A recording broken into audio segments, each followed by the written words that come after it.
आज हम देखेंगे किसी भी रेखा के दिक् अनुपात। रेखा के दिक् अनुपात देखने से पहले हम एक बार रेखा की दिक् कोजाओं की जो दिक् कोजें रेखा किसी भी रेखा की दिक् कोजें की परिभाषा एक बार हम वापस दोहराएंगे। दोहराने के बाद हम देखेंगे कि किसी भी रेखा की दिक् अनुपात हम किस तरीके से निकालते हैं। तो सबसे पहले हम देखेंगे कि रेखा की दिक् कोजें, तो रेखा की दिक् कोजें किसी भी रेखा की दिक् कोजें जो है वो हमने क्या डिस्कस किया था, दिक् कोजें क्या है।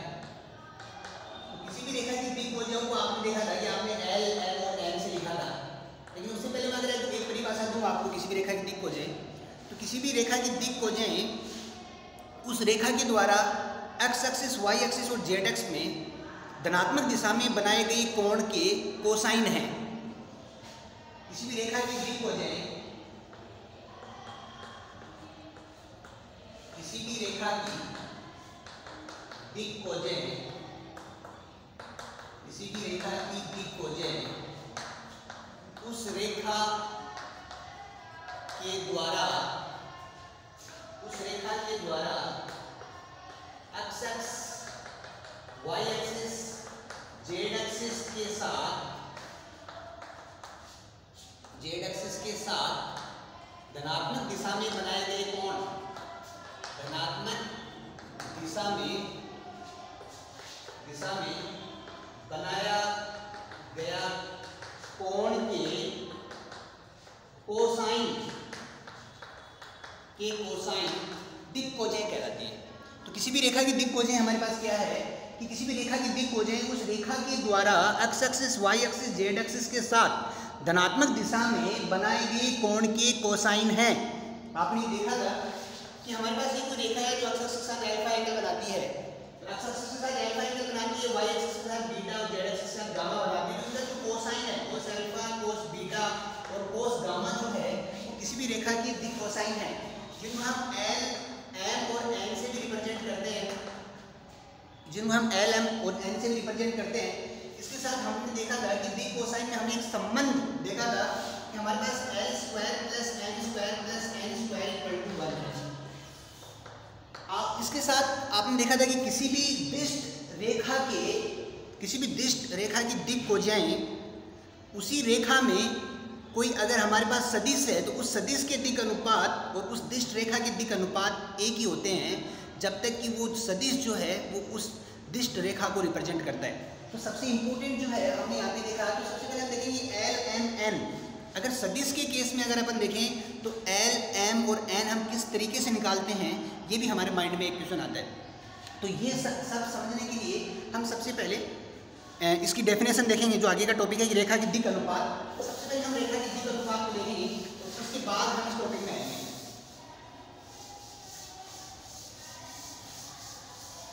तो टॉपिक है आपका रेखा के दिक् अनुपात।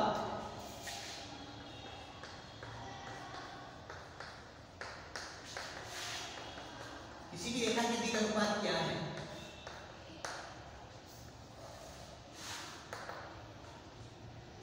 तो किसी भी रेखा के दिक् अनुपात वह संख्याएं हैं जो दिक् कोजाओं के डायरेक्ट प्रोपोर्शनल होती हैं, जो दिक् कोजाओं के से डायरेक्ट समानुपाती होती हैं।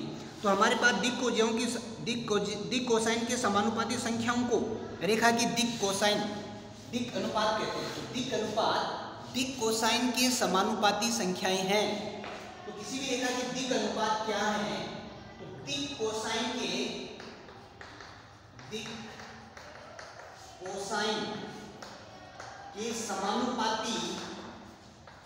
समानुपाती संख्याएं रेखा की दिक् अनुपात कहलाते हैं। ये दिक् अनुपात कहलाते हैं।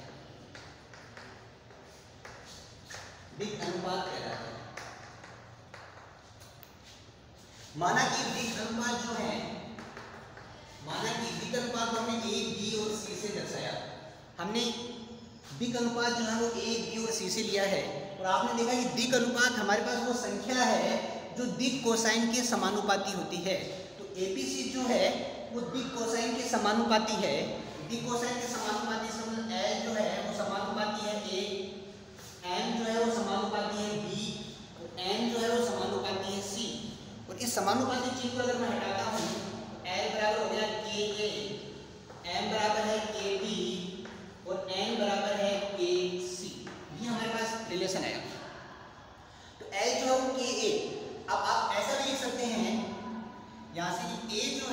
समानुपाती है L, A बराबर हो गया आपके पास L के, यानी अगर हम दिक कोसाइन को, अब K जो है, K कोई भी संख्यात्मक मान आप यहाँ पे ले सकते हैं, कोई भी वास्तविक संख्या यहाँ पे आप ले सकते हैं, तो बहुत सारी वास्तविक संख्या हम यहाँ पे ले सकते हैं। इसका मतलब ये हो गया कि दिक अनुपात अगर 1 लूँगा, 2 लूँ, 3 लूँ, 4 लूँ, तो आप देखेंगे कि दिक अनुपात जो है वो हमारे पास अलग अलग नंबर आते जाएंगे। तो इस तरीके से अगर हम देखें तो किसी भी रेखा की दिक अनुपात हमारे पास बहुत सारे नंबर होते हैं, और आप ऐसे भी कह सकते हैं कि किसी भी रेखा की दिक अनुपात अनंत होते हैं। तो आपने देखा कि किसी भी रेखा के दिक कोसाइन हमारे पास दो तरीके से होते हैं, एक एलएमएन, एक -l, -m और -n, लेकिन किसी भी रेखा के दिक अनुपात जो है वो हमारे पास अनंत होते हैं। तो वो आपने यहाँ से डिस्कस किया है कि k के जो नंबर है, k जो है आपके पास वो एक वास्तविक संख्या है और इसके मान बहुत सारे हो सकते हैं। इस तरीके से एक ही रेखा के दिक अनुपात अनंत हो सकते हैं। अब किसी चीज को अगर हम थोड़ा सा और आगे बढ़ाएं, आपने देखिए L बराबर K, M बराबर KB और N बराबर KC है। दिक कोसाइन में हमारे पास एक संबंध था कि L square plus M square plus N square equals to 1 था आपके पास, यानी L square plus M square plus N square equals to 1 था। तो सिंपल अगर अपन देखें तो क्या दिक अनुपात के लिए a square plus B square plus C square equal to 1 होगा? तो इसी चीज को हम चेक करते हैं, इसी फॉर्मूले को L की वैल्यू हम यहाँ से कंसीडर करते हैं, तो बन जाएगा k स्क्वायर b स्क्वायर और k square c square equal to 1।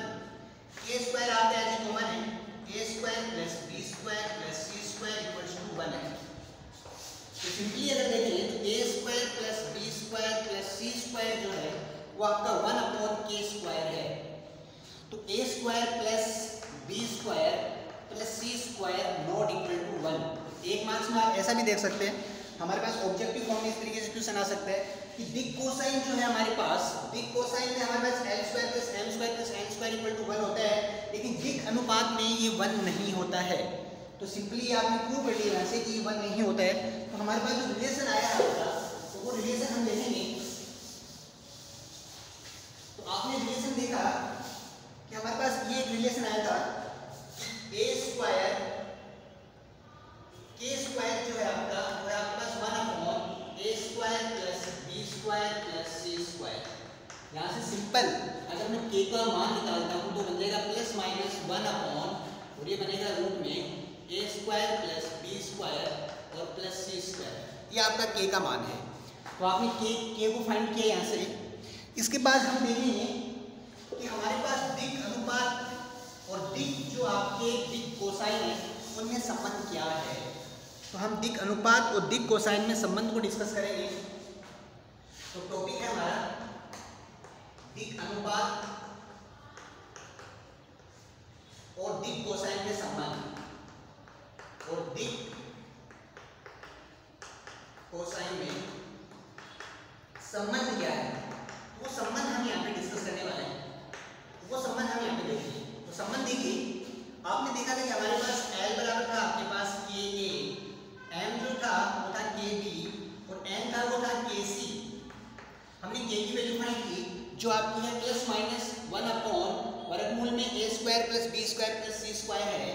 तो यहाँ से अगर अपन L निकालें तो L जो है वो K का मान हम यहाँ पे रखेंगे तो आ जाएगा प्लस माइनस a और वर्गमूल में आएगा आपके पास a square plus b square plus c square.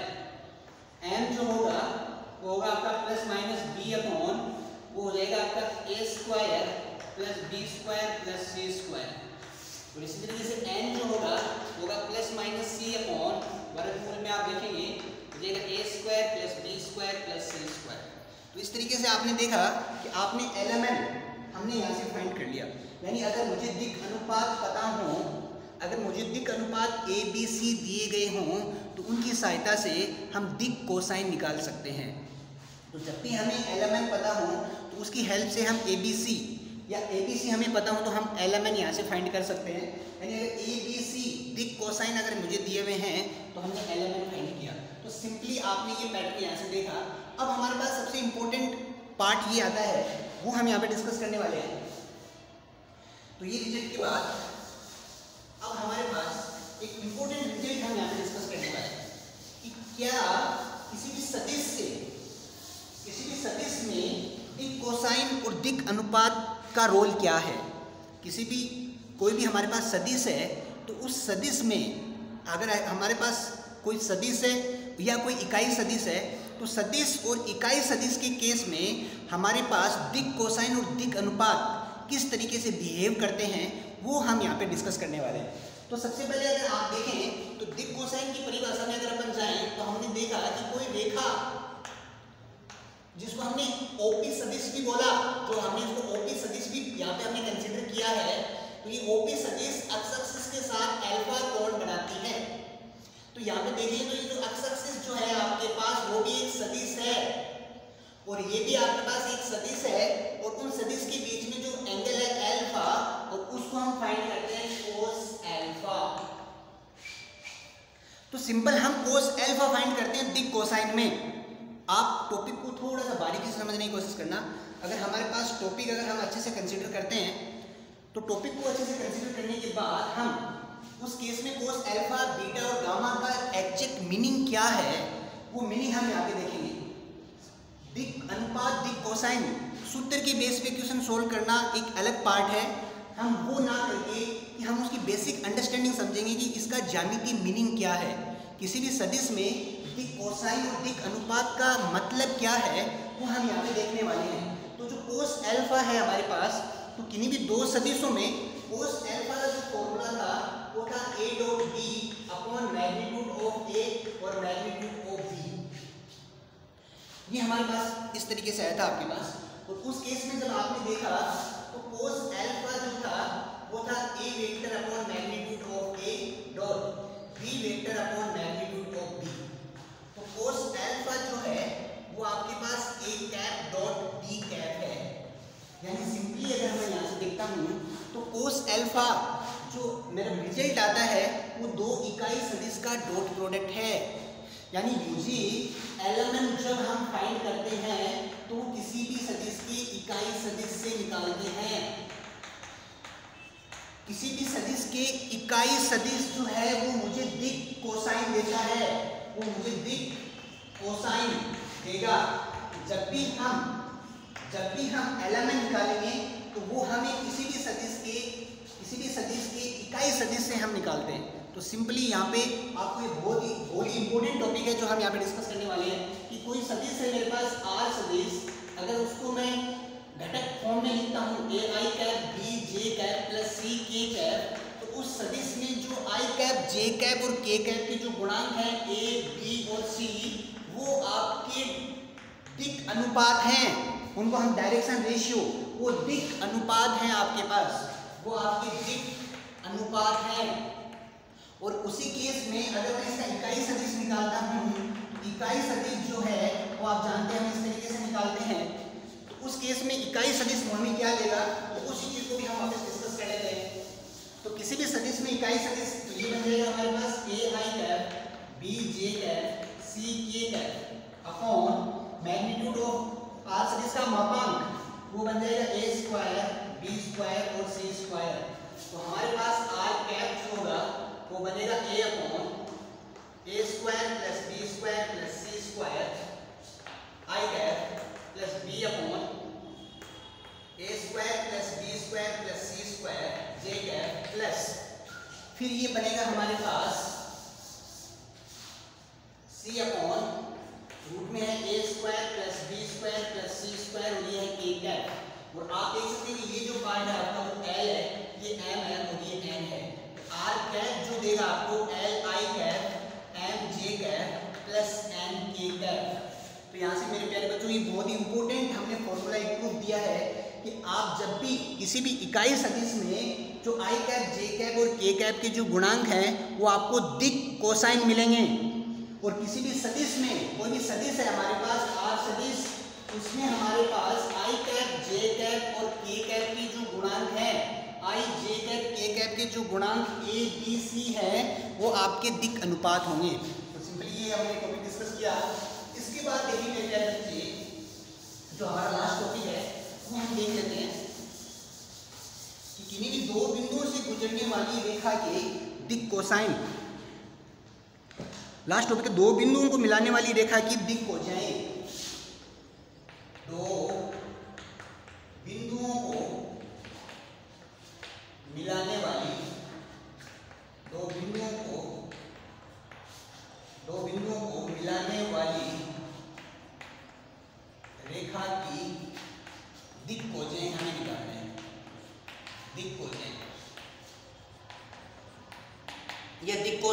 या दिक कोजें एक ही बात है, आप इसमें कंफ्यूज मत होना।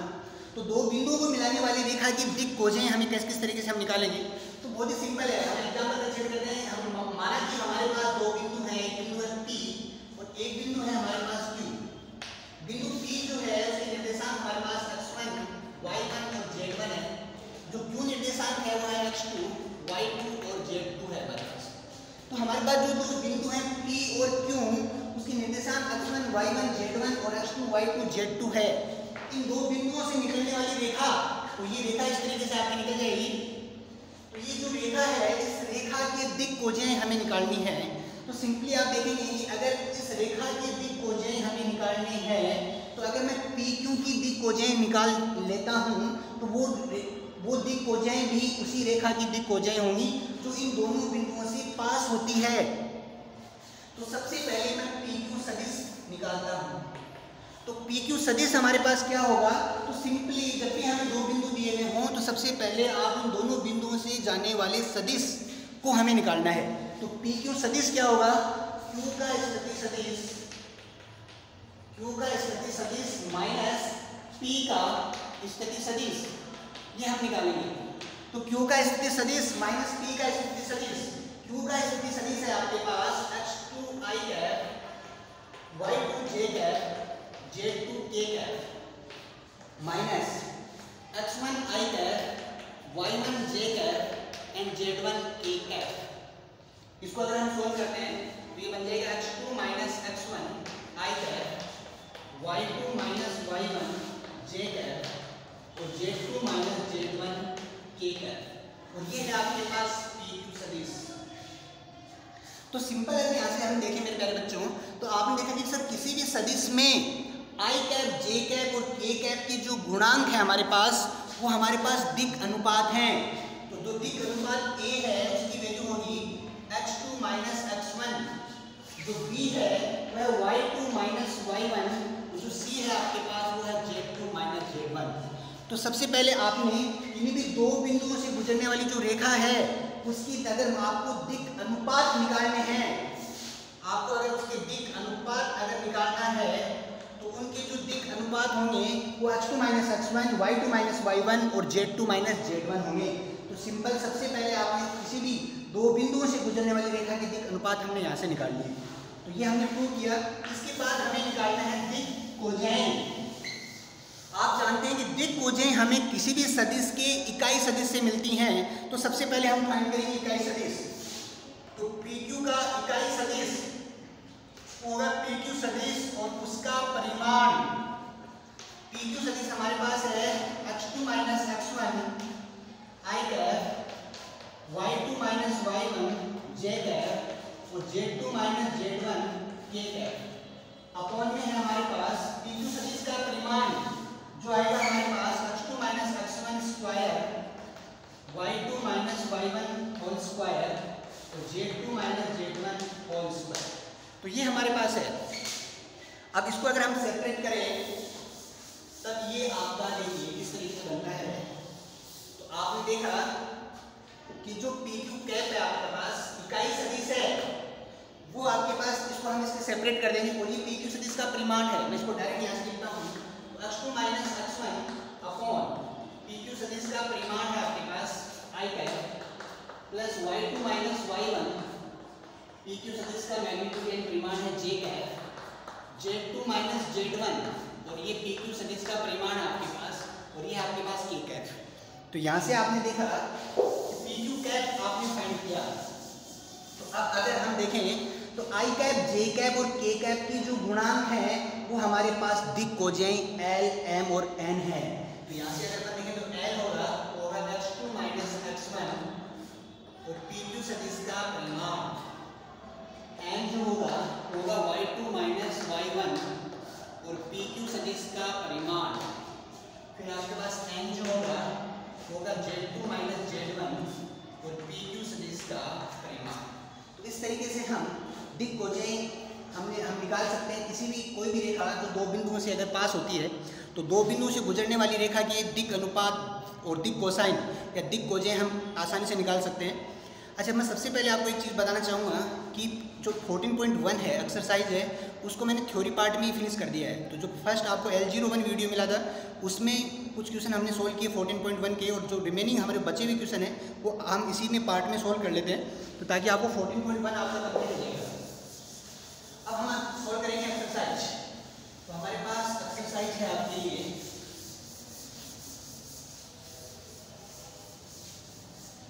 तो एक्सरसाइज स्टार्ट कर रहे हैं। एक्सरसाइज में फर्स्ट क्वेश्चन है, एक रेखा के दो बिंदुओं को मिलाने वाली सरल रेखा की दिक् कोजें ज्ञात कीजिए।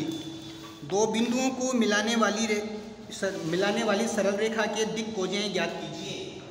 क्वेश्चन नंबर 2 है आपके पास, दो बिंदु हैं आपके पास 4, 2 और 3, सपोज ये P है, Q है आपके पास 4, 5 और 7 है, इसके निर्देशांक है आपके पास Q है 4, 5, 7 है। तो दो बिंदुओं को मिलाने वाली सरल रेखा की दिक् कोजें हमें ज्ञात करनी है। हमें इसकी दिक् कोजें निकालनी है, हमें दिक् कोजें फाइंड करनी है। दिक् कोजें फाइंड करनी है। अगर आप बहुत ही सिंपल तरीके से अगर आप चलते हैं तो आपको एक चीज़ समझ में आ गया कि किसी भी सदिश, जब भी हमारे पास कोई सदिश होगा तो उस सदिश के I cap, J cap, K cap के गुणांक हमें दिक् अनुपात देंगे, और उसी सदिश की इकाई सदिश में I कैप, J कैप और K कैप के गुणांक हमें दिक् कोजाएं देंगे या दिक् कोसाइन देंगे। तो हमें सबसे पहले हमारा कंसेप्ट वहाँ से क्लियर है कि हमें किस तरीके से फाइंड करना है। इसके बाद जो सबसे इम्पोर्टेंट है, हमने देखा था किसी भी दिष्ट रेखा के अगर दिक् कोजाएं और दिक् अनुपात अगर मुझे निकालना है तो किसी भी दिष्ट रेखा के जो दिक् कोजाएं हैं वो उसी दिष्ट रेखा में अगर कोई सदिश है तो उस सदिश के दिक् अनुपात या उस सदिश के दिक् कोजाएं उस रेखा की दिक् कोजाओं के बराबर होते हैं। तो सिंपली अगर देखें तो इस PQ से पास होने वाली कोई ये रेखा है आपके पास, जो मान लें हमने L है, इस रेखा L की दिक् कोजें अगर मेरे को निकालनी है तो इस सदिश PQ की अगर मैं दिक् कोजें निकाल लेता हूँ तो वो दिक् कोजें इस रेखा की दिक् कोजें होंगी। तो सबसे पहले मेरे प्यारे बच्चों, इन दो बिंदुओं से गुजरने वाले सदिश, तो दो बिंदुओं से गुजरने वाले, दो बिंदुओं से गुजरने वाला सदिश, गुजरने वाला सदिश जो है वो है PQ सदिश, और वो होगा आपके पास 4 - 4 I cap, 5 - 2 J cap, 7 - 3 K cap.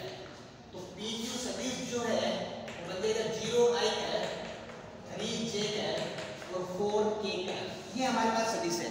तो I cap, J cap, K cap के जो गुणांक हैं वो हमारे पास है दिक् अनुपात 0, 3, 4।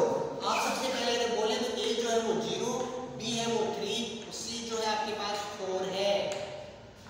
तो फर्स्ट कंसेप्ट आपका क्लियर है, हमें निकालनी है दिक् कोजें। तो दिक् कोजें निकालने के लिए आप PQ सदिश का इकाई सदिश निकालेंगे। हम जानते हैं कि दिक् कोजें हमें इकाई सदिश से मिलती हैं। इकाई सदिश होगा PQ कैप, जो होगा PQ सदिश अपॉन PQ सदिश का परिमाण।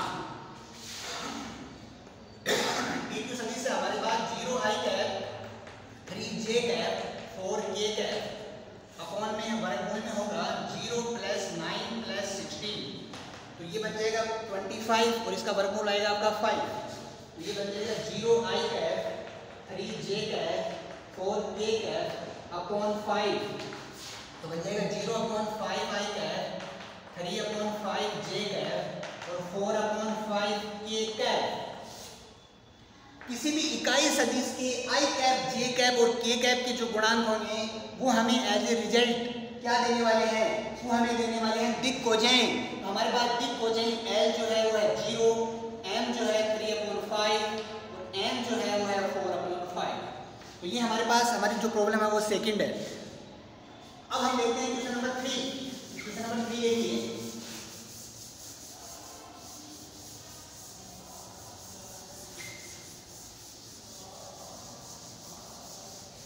क्वेश्चन नंबर 3 है आपके पास, यदि एक सरल रेखा के दिक् अनुपात 2 - 1 - 2 हैं तो इनके दिक् कोसाइन ज्ञात कीजिए।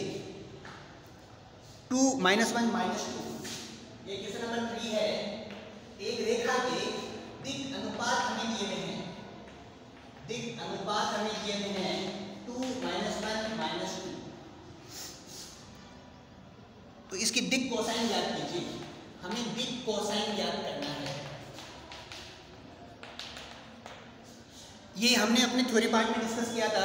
अगर हमें ए बी सी पता हो तो हम एल एम एन फाइंड कर सकते हैं। तो उसी रिलेशन से देखिए मेरे प्यारे बच्चों, माना कि दिक अनुपात और दिक कोसाइन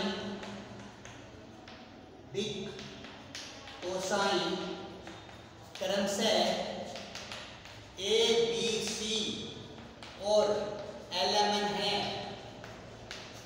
आपके पास अगर देखें तो ए जो है वो है 2, बी है -1, तो सी है -2। तो एल क्या होगा?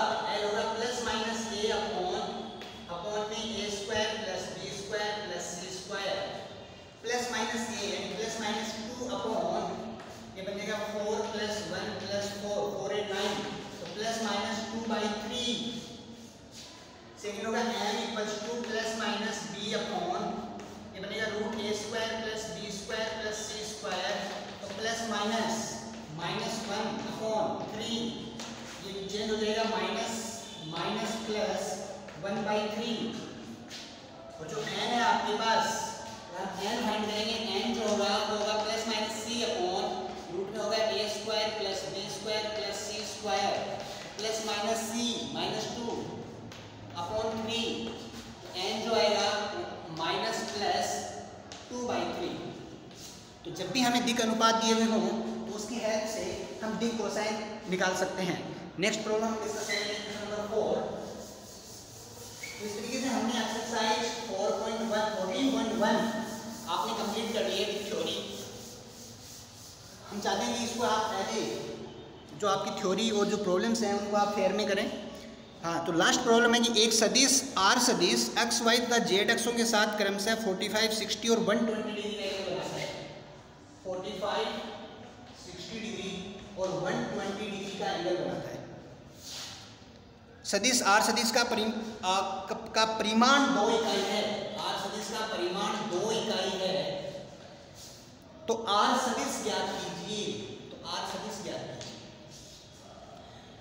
देखिए मेरे प्यारे बच्चों, ये 45, 60 डिग्री और 120 डिग्री जो सदिश X axis, Y axis, Z axis के साथ जो एंगल बना रहा है तो वो हमारे पास होंगे कोस अल्फा, कोस बीटा और कोस गामा, यानी ये हमारे पास एलएमएन है। और जो सदिश है वो आपका इकाई सदिश है। सिंपल वापस समझिए कि जो सदिश की बात कर रहे हैं तो इनके साथ 45, 60 और 120 डिग्री का एंगल बना रहा है वो आपका इकाई सदिश है। इकाई सदिश से हम देखें तो ये जो एंगल बना रहा है तो वहाँ से हम देखेंगे कि सबसे पहले हमने देखा कि एलएमएन हम यहाँ से फाइंड करते हैं। तो एल जो है वो होगा कोस 45 डिग्री, एम जो होगा आपका वो है कोस 60 डिग्री और एन जो है आपके पास है कोस 120 डिग्री।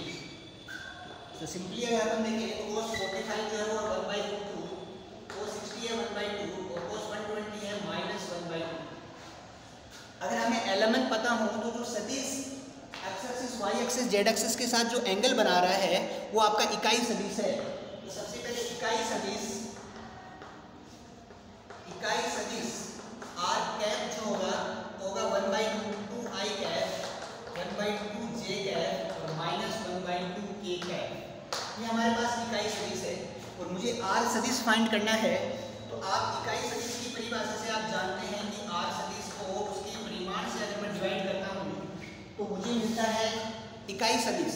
तो आर सदिश जो है आपका वो आर सदिश का परिमाण और आर कैप है। तो आर सदिश जो होगा आर का परिमाण जो है वो 2 है और इकाई सदिश जो है वो है 1/2 आई कैप प्लस 1/2 जे कैप माइनस 1/2 के कैप। इसको अगर हम सॉल्व करें आर सदिश को तो ये बन जाएगा √2 आई कैप प्लस जे कैप माइनस के कैप। तो ये आपके पास आर सदिश है। और ये कौन सा आर सदिश है आपका पास? आपके पास एक सदिश आर सदिश एक्स वाई जेड अक्षों के साथ क्रमशः 45, 60 और 120 के कोण बनाता है। यदि सदिश आर सदिश का परिमाण 2 इकाई है तो वो सदिश आर सदिश हमारे पास √2 आई कैप प्लस जे कैप और माइनस के कैप होगा।